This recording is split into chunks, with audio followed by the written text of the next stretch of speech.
Welcome to the For Listeners program. Welcome aboard, everybody. Thanks for checking us out this week. What up, everybody? I'm Spear, and on the mics with me this week is the mighty Ganthor. What is up, Ganthor? Hey, buddy, how you doing? It's Ganthor. What was that? You know what that is. We all know what that is. Sportscasters.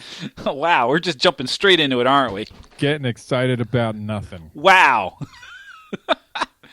Well, I got to acknowledge, no Z-Man. Z-Man is off at a concert. I think it's like a Justin Bieber concert or like One Direction or something. Really? No.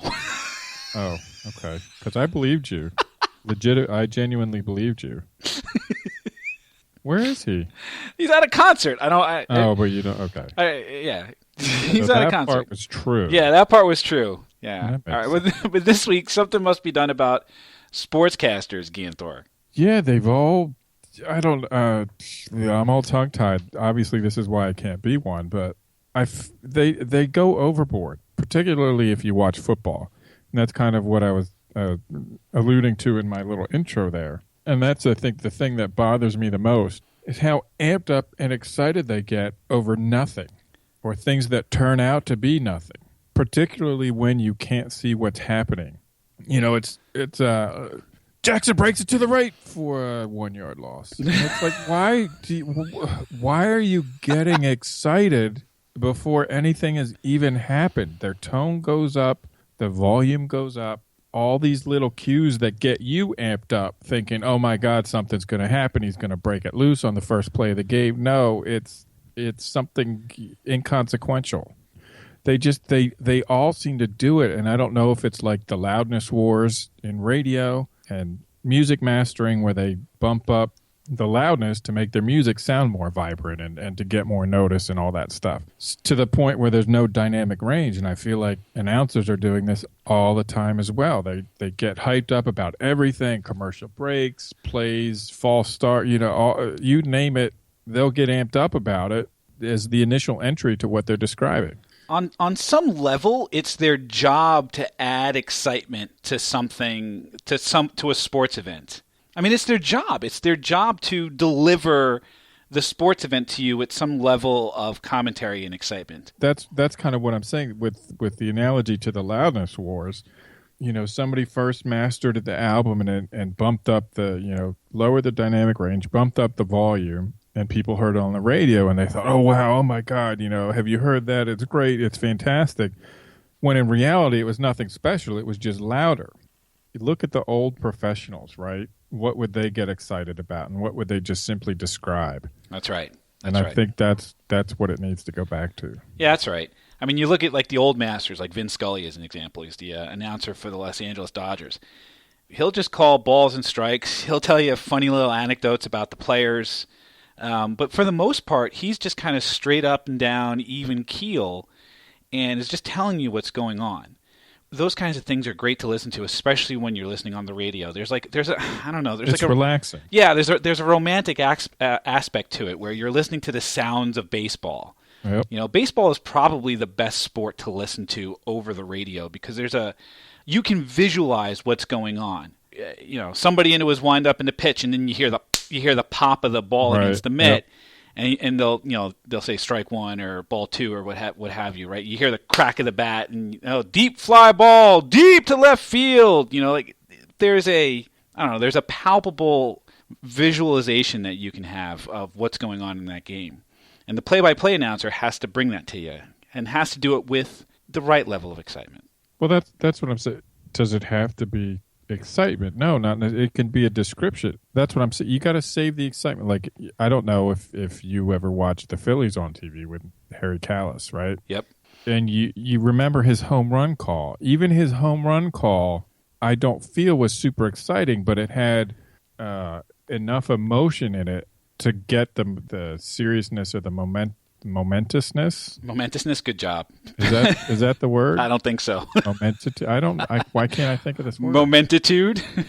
He captured the moment. Yeah, he captured the moment, and there was and with the simple, that ball's out of here. I can't even do it, but that's what he did. It's he out of here. He wouldn't get excited the instant it left the bat. Oh, it's way up, caught by the shortstop. It's like, dude, if the shortstop is going to catch the ball, it didn't stand a chance in hell of being a home run. So why did you react like that when it was hit off the bat? But Harry Kalas was one of the greats too, and there was a musicality to the way he used to call the games. Well, that's what I'm saying. I would fall asleep listening or watching the game on TV because it was so relaxing. Yeah, I mean, he was one of the true greats. I mean, he had one of those voices that you could just dial into and then just enjoy. That's what I'm saying. If you think, oh, you fell asleep, he must not have been very good. I'm saying, no, that's the exact opposite. It was so enjoyable and relaxing to me that I could take a nap. Yep.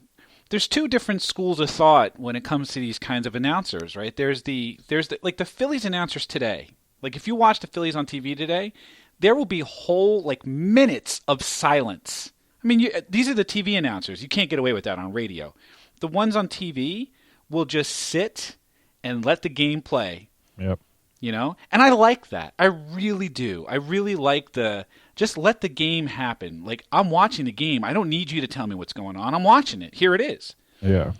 You know, the other school of thought is the loud, the brash, the describe everything type of stuff that's going on. Gus Johnson is one of those announcers where he's just so super excited about everything that's going on. And, right. and you're like, you have to turn down the volume because Jesus Christ, Gus, you're going to blow a gasket. You know? So, I mean, you're usually in one of those two schools of thought. Either you're just kind of dealing with the game and letting the game kind of go on, or you're really excited and you know, you have a hard time controlling it. Everything's that's the problem. But I don't think I mind so much the excited part of it. And I especially like if it's an exciting play. If it's an exciting play, and if you're a local guy, like the local announcers are allowed to get excited because they're homers. Like I love Merrill Reese. And I'm a stone cold Giants fan, but I love listening to the Eagles games on the radio with Merrill Reese because he's not just a homer; he's a fan. Mm-hmm. So like you'll listen to him, and the Eagles will do something completely stupid. And he'll go, "That was awful, awful, awful, awful." You're so good at that. That's hilarious. So he'll just tear the team apart, you know. And I love listening to him, not because he's tearing apart the Eagles, but because he gives you his honest, unvarnished opinion of what's going on in the game. He's not a studio suit. Exactly right. Exactly completely impartial. Right. And when the Eagles are doing well and he gets excited, it's fun to listen to. It's a touchdown! He goes ape shit, right? So it's really kind of fun to listen to that kind of announcing, even if the Eagles are beating up on my beloved Giants. Yeah. And the greats know how to build up those exciting plays. The best example I think I can think of is the Miracle on Ice with Al Michaels. Now, Al Michaels is one of the all-time greats. And when he called the Miracle on Ice, you could feel it starting to build. As you listen to the game, like if you listen to any part of it, you can feel him building the momentum for those last few seconds as the time was ticking off the clock. Crowd going insane. Carlemon shooting it into the American end again. Morrow is back there. Now Johnson, 19 seconds. Johnson over to Ramsey. Legoletinov gets checked by Ramsey. McClanahan is there. The puck is still loose. 11 seconds. You've got 10 seconds. The countdown going on right now. Morrow up to Schultz. 5 seconds left in the game. Do you believe in miracles? Yes! Unbelievable. You wonder whether or not any of these guys actually plan out what they're going to say, or do they react in the moment? Like, did he have in his head before he said it, do you believe in miracles? Well, I don't know now. Now that I think about it, I'm sure the good ones, it comes naturally to them at the spur of the moment. I think with the B and the C level dudes that they've written something down, or they have a book of phrases that they want to use that they think will become instantly memorable or what have you. Well, I mean, how about think about Howard Cosell with the Angie Dundee, Ali's trainer right next to me, is saying it. You may hear him. Down goes Frazier! Down goes Frazier! Down goes Frazier! There's just no way.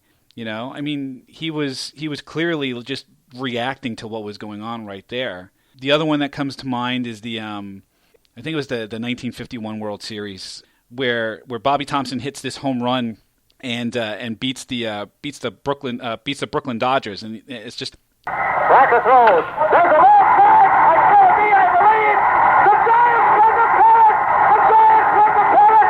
The Giants won the pennant. The Giants won the pennant. Like he was going crazy. He was going ape shit. Like you could just picture him jumping up and down in the broadcast booth, just absolutely losing his damn fool mind. See, that's fair. I'm fine with that. That's okay with me. I mean, there's got to be some excitement, right, Ganthor? Yeah, no, absolutely. If the play is exciting, they should do what they can to convey that. But not every play is exciting. That's my issue. That's my deal. Agreed. That's my problem. Who's your favorite announcer? For football, Al Michaels or Mike Tirico? Tirico's good, and Tirico's been good for a long time. He just signed. He just left ESPN and signed a very big contract with NBC Sports.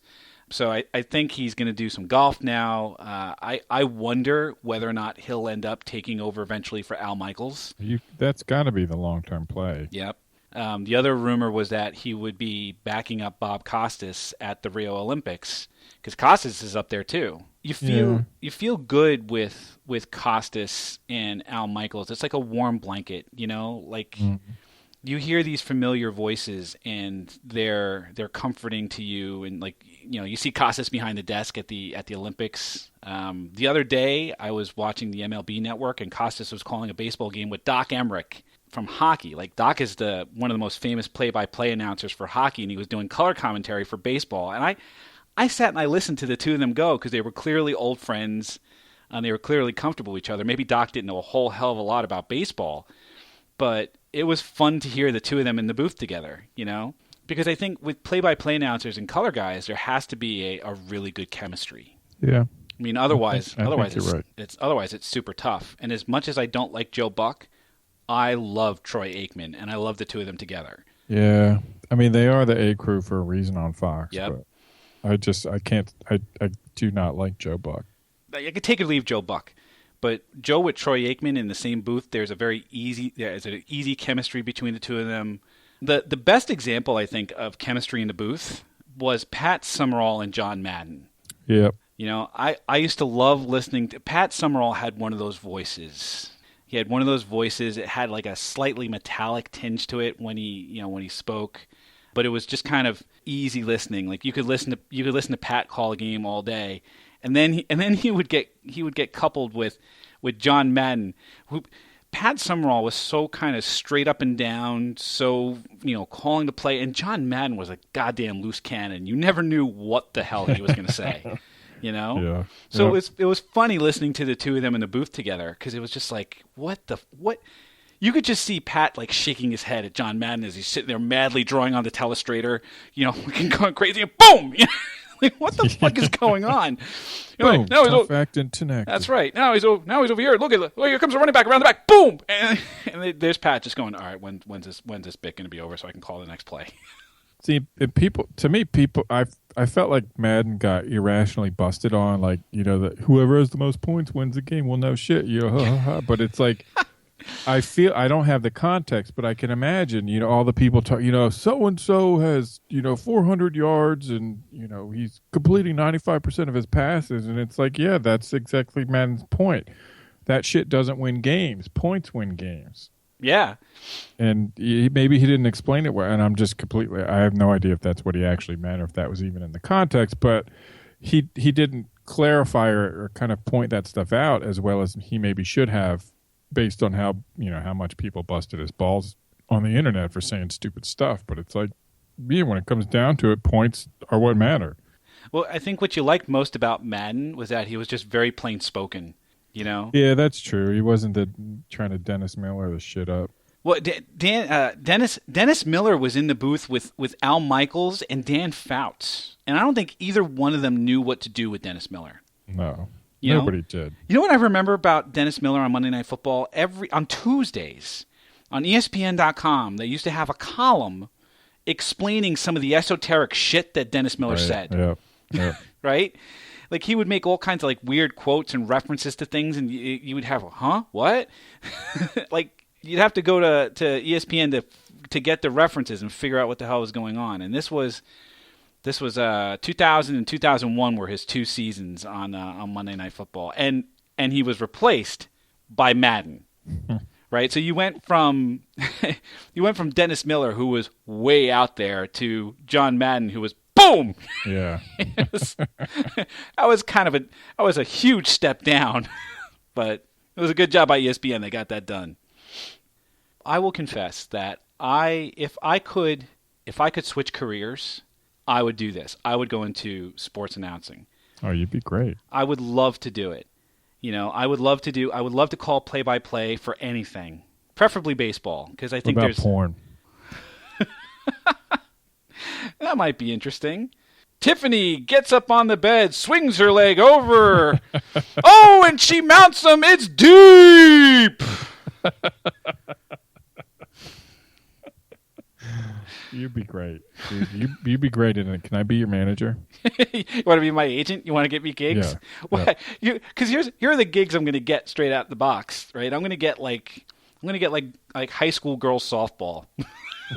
Right? That's not that there's anything wrong with girls softball. That might be trouble for you, buddy. Right? What? What's going to be trouble for me? You're a lecher. I'm a lecher. That's right. That's going to be my problem. All right, fine. High school boys baseball. That's no different. Dude. Okay, I'll be a lecher there too. But I mean, those are the kind of gigs that I'll get early on. I would love to do a sports talk radio show. I would love to take callers.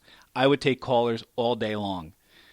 I would love it, and it would be a toss-up as to whether or not I would argue with the callers or whether or not it would really have to depend on the day and how much sleep I had. You're way too smart for them. Well, some of the callers are pretty smart. I mean, nope. Some of them are.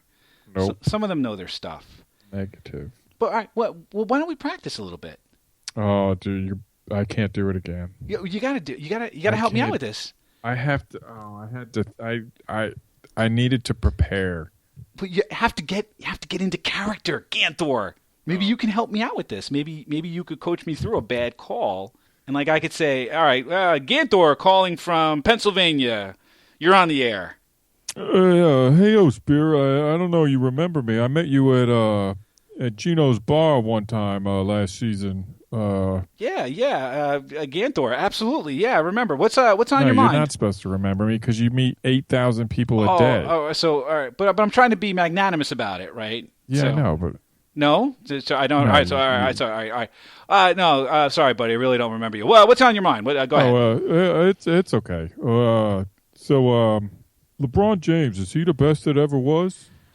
He's certainly the best player of his generation, but I don't know if you could put him up against Michael, Larry, and Magic, and Wilt, and some of those guys. I mean, that's a pantheon. That's a Mount Rushmore right there. Yeah, you're right. So, how are we going to do next year? Who's we? Are we there? Can you hear me? Yeah, I can hear you, buddy.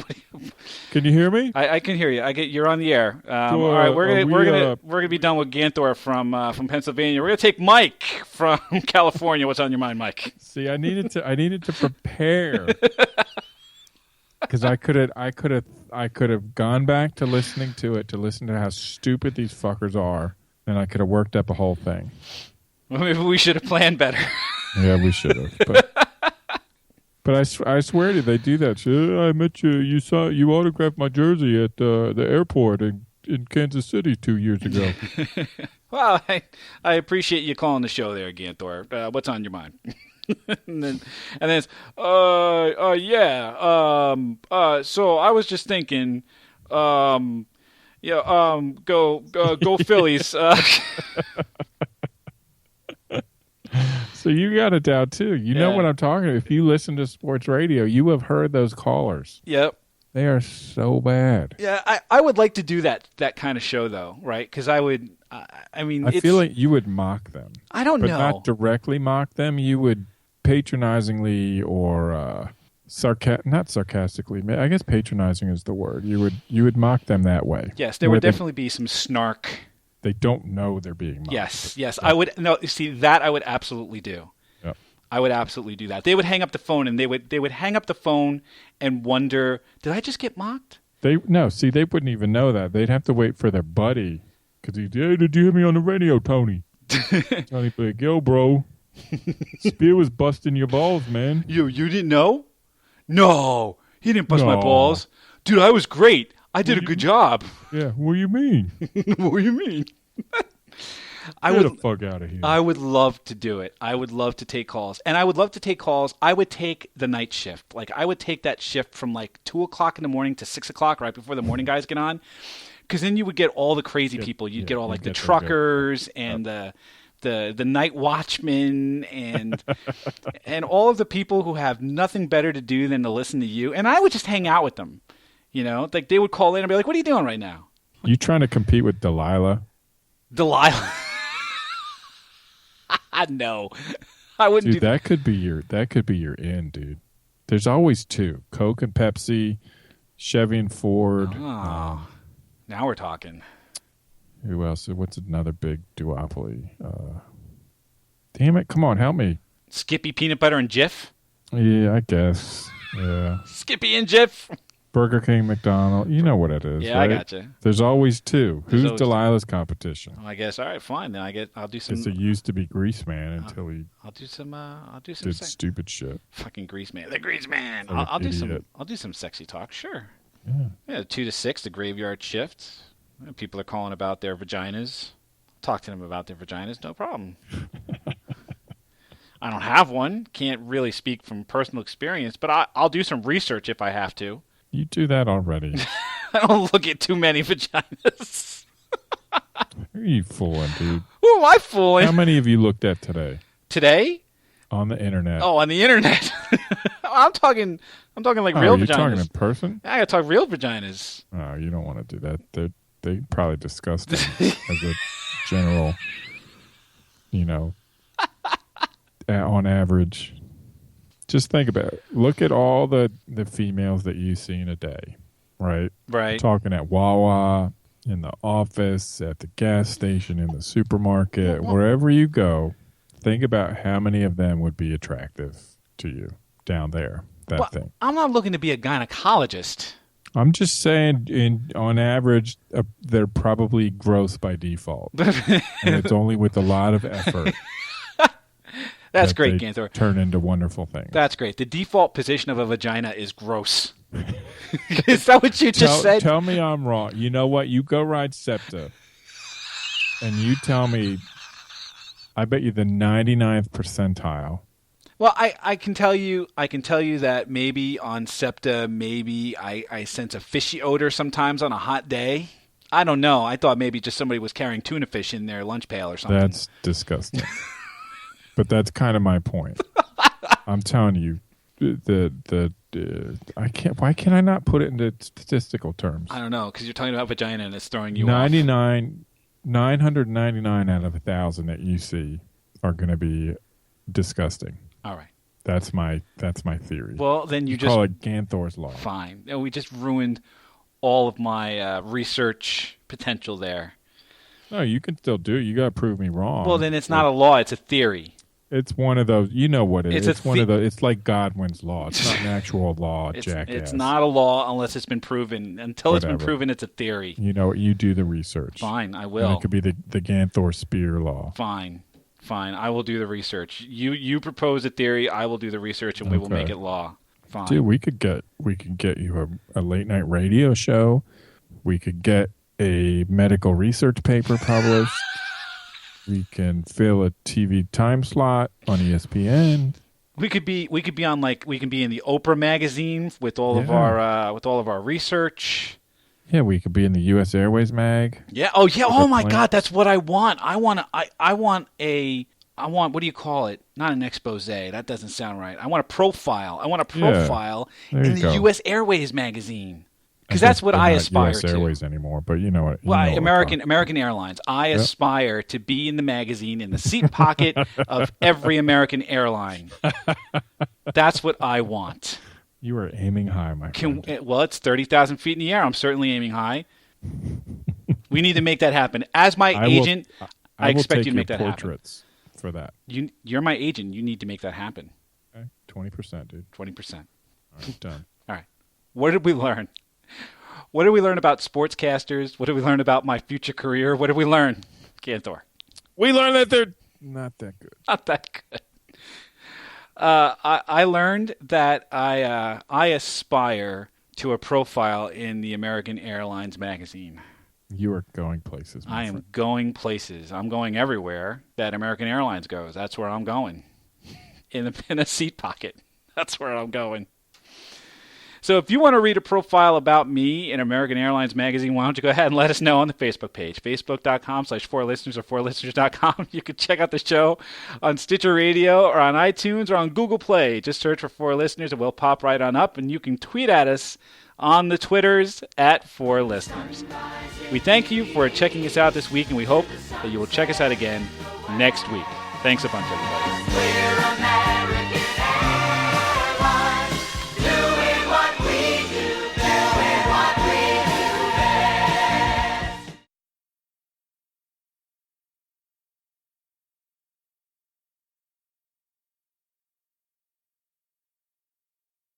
Yeah, and he never gets in the way of the game either, right? Yeah.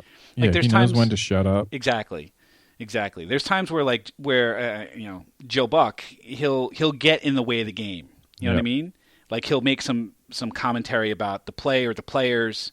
You know, you never hear Tirico doing that. You never hear Al Michaels doing that. You never hear Bob Costas doing that. Yeah. You know, never hear Vince Scully doing that. Never heard Harry Callis doing that.